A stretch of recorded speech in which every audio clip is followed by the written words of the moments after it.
If you bought a UGREEN NAS, you probably already know the hardware is more powerful than most in its price point.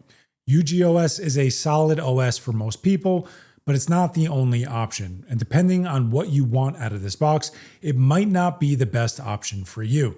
In this video, I'm going to install TrueNAS on a UGREEN DXP 6800 Plus without touching UGOS at all. If you don't like it, you're 2 minutes away from simply switching it back from a boot order perspective in the BIOS and being right back to UGOS. Before we get started, I want to thank UGREEN for sponsoring this video. If you're using a UGREEN NAS like the DXP 6800 Pro, one of the biggest questions is whether you should stick with UGOS or use that hardware for something more advanced like TrueNAS. This UGREEN NAS gives you that option because the hardware is strong enough that you're not limited to just the stock operating system. Now, I have a full video on why people use TrueNAS, and I'll link that in the description, so I'm not going to go over all of that now. But the short version is ZFS. And basically, what ZFS does for your data.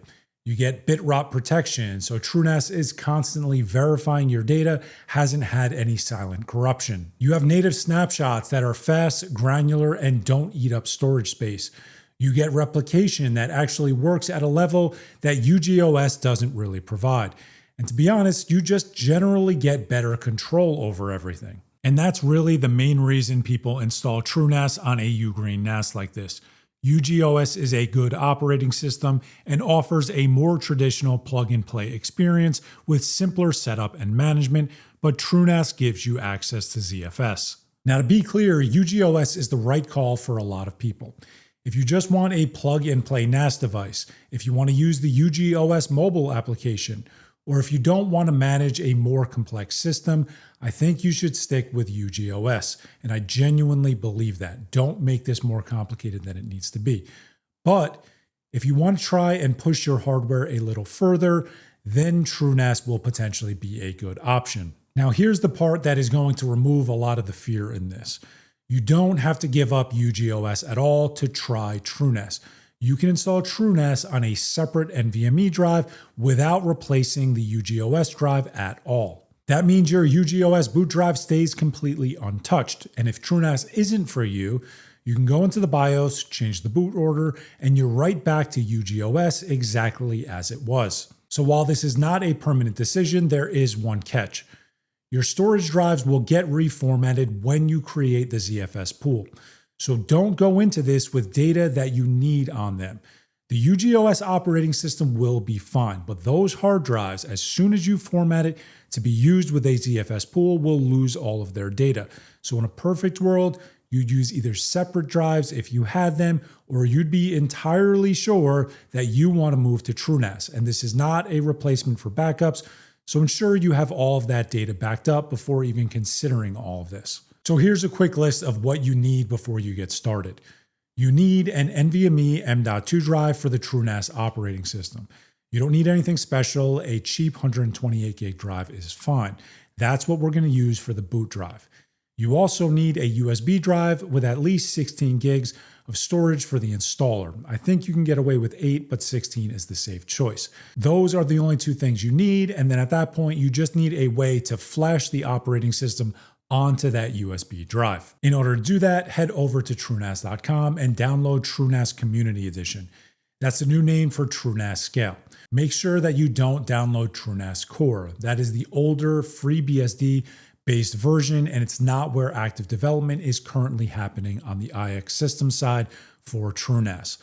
As soon as you do all that, flash the ISO to your USB drive with Rufus or Balena Etcher, and you're ready to go. Now, while I'll be using a UGREEN DXP 6800 Plus, this will work on just about any of the UGREEN NAS devices, assuming it has an x86 processor. So I just booted up the NAS drive, and I am going to be jamming on Control F12 here so that we can get into the BIOS. And from there, we are going to enter the setup.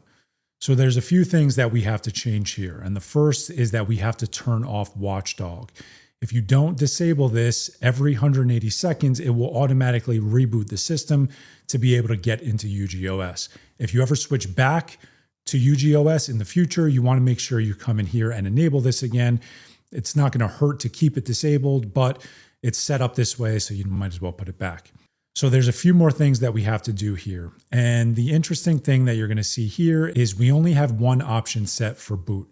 So what I'm actually going to do is I'm going to disable that and I'm going to enable these other two because I'm not sure which option I selected. But I like to go back even after disabling key 3, which is where UGOS is installed. And I like to just disable it entirely. I don't ever want to overwrite it. I don't ever want to use it. So let's just disable it to make sure that that never happens.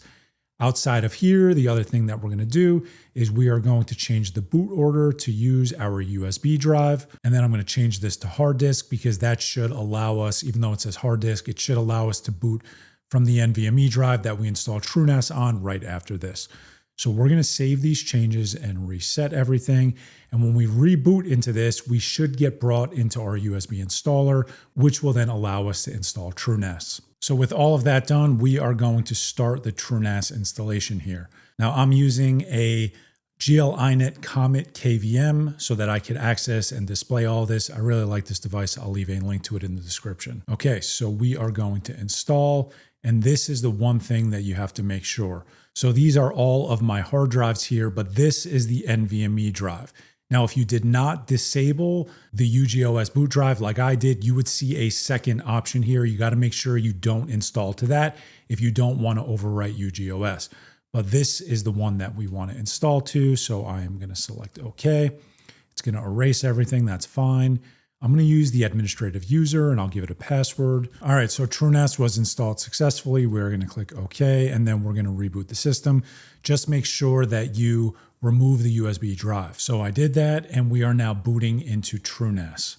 So with it booted back up, this is the IP address that we have to access in order to access the web user interface. So I'm going to do that in a new tab, and then I'm going to sign in. And what you'll see here is that we are now brought to the landing page of TrueNAS. So the first thing that I like to do is set a static IP address.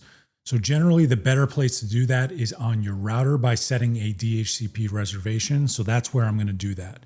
And I'm just going to set a fixed IP here and apply those changes. If you can't do it there, you can also set a static IP address here rather than using DHCP. And then you'd add the IP address here and select /32. Just remember that if for whatever reason your DHCP server, which for most people is going to be your router, attempts to hand out that IP address to another client, you're going to have an IP conflict. It's not ideal to do it this way unless you can set the DHCP range to be something different so that you're not handing out that IP address. And since I'm using an old installer, I have to run through to update to the latest version, which I'll do now. So now we are on the latest version of TrueNAS and we have to create our pool. So we're going to come in here and I'm going to call it tank. And I'm not going to use encryption mainly because this is going to be used for backups, and I'm just going to use ZFS replication. I have a video for that if you're interested, but I'm going to use pull replication to store all that data on this. And this, you could see I pulled from a different device that had data already on those drives. So I'm going to select both of them here. I'm going to select next. So this is where we have to start to talk about the pool layout. So traditionally, if this was going to be somewhere where I was going to store all of my data, I would use RAID Z2 since there are 6 drives.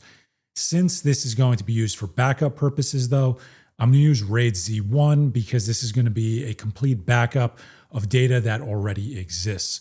So I'm going to use RAID Z1, and then the width is going to be 6 because I want to use all of the drives. And then the number of VDEVs is going to be 1. I have a video that explains all of this if you're interested. But for the most part, you're probably going to end up with either RAID Z1 or RAID Z2. Just about everything else can stay as default. And while I'm using a DXP 6800 Plus, your device will potentially determine the exact layout you want to use. So if you're using a 4800 Plus, you're going to probably be using RAID Z1 because there's only 4 drives. If you're using an 8800 Plus with 8 drives, you're probably going to be using RAID Z2. So with all of that done, we are going to create the pool. So with our pool created, we can now set up a data set. So data sets are where all of your data is stored. That's kind of the easiest way to think about them. So like I said, I'm going to be using ZFS replication, but there is going to be some data that I store on here. And for those, I like to create a top level data set called local. And then from there, I will just create data sets underneath that. If you're not going to be doing that, you don't have to call it local. You can call it data. You can call it whatever you want to call it. But that's just how I like to do it. So that's what's a little interesting about TrueNAS if you're coming from something like UGOS. You can create nested data sets. So I can then create multiple data sets under this local data set, which would then allow me to do things like replicate the entire local data set or set snapshots on the entire local data set. So it's a little different. So inside of here, I'll just create this as an example here, but you have test data and then you have a data set preset. This is ultimately what determines the permissions that you're going to use.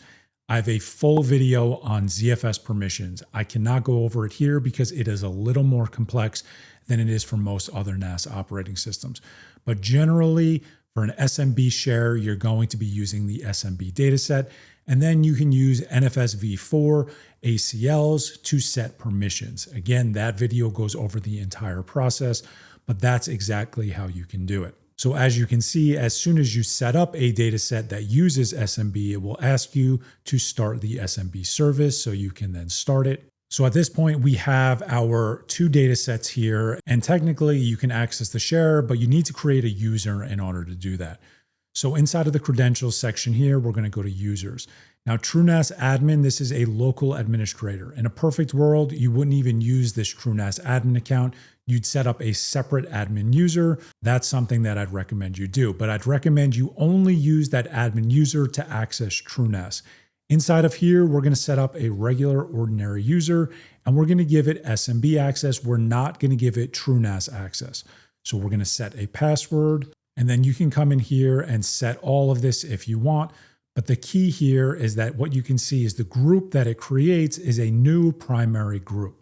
If you wanted it to be part of the users group, you would add it to the built-in users group, and then you can give the users group access to your SMB shares. Again, that video goes over all of it, but these are the two groups I want this user to be part of. So inside of here, we have to edit these permissions, and this is the NFS v4 Windows style ACLs here. And what you're going to see here is the built-in users group has access to that share. So technically at this point, because we added the user directly to that group, that user can access that share. If that wasn't the case, you'd have to add the individual permissions either for the user or the group, however you wanted to do it. But if we come back here and then access our IP address with that user account, what you'll see is that test data is accessible, and then we can come in here and create anything that we want to because all of the permissions have been set properly. Now, there's a few other things that we want to do here, and it's generally around data protection, and this is why most people are interested in setting up TrueNAS. ZFS offers a lot of benefits, but one of the biggest benefits is snapshots. Now, while on UGOS, you can use BTRFS and set up snapshots, a lot of people don't even use BTRFS on UGOS. They set it up as ext4, so you can't do that. So inside of here, we're going to set up a snapshot task, and we're going to set it at that top level. So you can either do the entire pool if you wanted to, or you could do the top level data set that we created and then set a specific snapshot lifetime as well as a naming scheme and a schedule. So this will run daily at midnight, but the key here is recursive. If you set this here, it will run on every data set below it. If you don't set it here, it will only run on this data set. So we're going to set that here. We're going to save this. And then at that point, our data inside of that local data set will have snapshots taken on it every single night at midnight. Now, replication is a huge benefit of ZFS, and that's how this system will actually run, meaning that's how the snapshots will be stored on this system. But the reason I like to do this is because the way it will be configured is by utilizing pull replication. So I'll be pulling the data from my primary NAS onto this NAS. It will stay fully encrypted. It never has to be decrypted here. The keys are stored on this backup NAS rather than being pushed from the primary NAS. So the primary NAS, outside of going through and viewing the logs, has no idea that this is even happening, but the data will exist here. So that's a huge benefit of ZFS in general, and it's one of the main reasons why people like to run it. So the periodic snapshots freeze our data at a point in time, but if we come back to the storage section here, you're going to see this scrub. And we want to make sure that this is enabled. So it's enabled to run at midnight every 35 days. So it's going to check every Sunday at midnight, and if 35 days has passed, it will automatically run the ZFS scrub. Another huge benefit of ZFS is its scrubbing, so make sure this is enabled. So now that you have a data set where you can store data, you have a user account that can write to that data set, you have snapshots configured, you have scrubs configured, this is when you can go through and start to customize TrueNAS. So you're going to go in, you're going to create all of your data sets. If you want to run any applications, you can do that. So TrueNAS gives you a very easy way to set up applications, and you can do that all from this application section. Containers is coming. I wouldn't recommend using this right now, but these are Linux containers. You can set up virtual machines if you really wanted to. You could run a virtual machine on here. TrueNAS is a very powerful NAS operating system, and I'm going to leave a bunch of videos in the description to help you build on top of this. So again, at this point, you have a fully working TrueNAS setup. And the most important part is that if you ever change your mind, all you have to do is go back into the BIOS, change the boot order, and you'll be able to use UGOS the way that you always did. Again, though, the data on those drives, if you formatted it to use with a ZFS pool, is gone. So make sure that that data is backed up, or you're absolutely certain that you have no data on those drives that is important to you. But regardless, whichever direction you go in, meaning if you're coming from TrueNAS to UGOS, you're going to have to format the drives again. So view it like the data is gone. That's the only thing you have to keep in mind. From here, though, this is where you can go in and install Plex, Image, or just about any other application you want. Again, TrueNAS supports Docker, so there's a lot that you can do to expand on top of this. And again, I'll have those links in the description if you're interested in checking any of those videos out. If you're interested in picking up a UGREEN NAS, check the link in the description for a discount. But other than that, I hope you got some value out of this video. I hope that it showed what you can do to unlock some of that power and utilize it if you're interested in using an operating system that is not UGREEN OS. Other than that, if you made it this far, thank you very much for watching. I'll see you guys next time.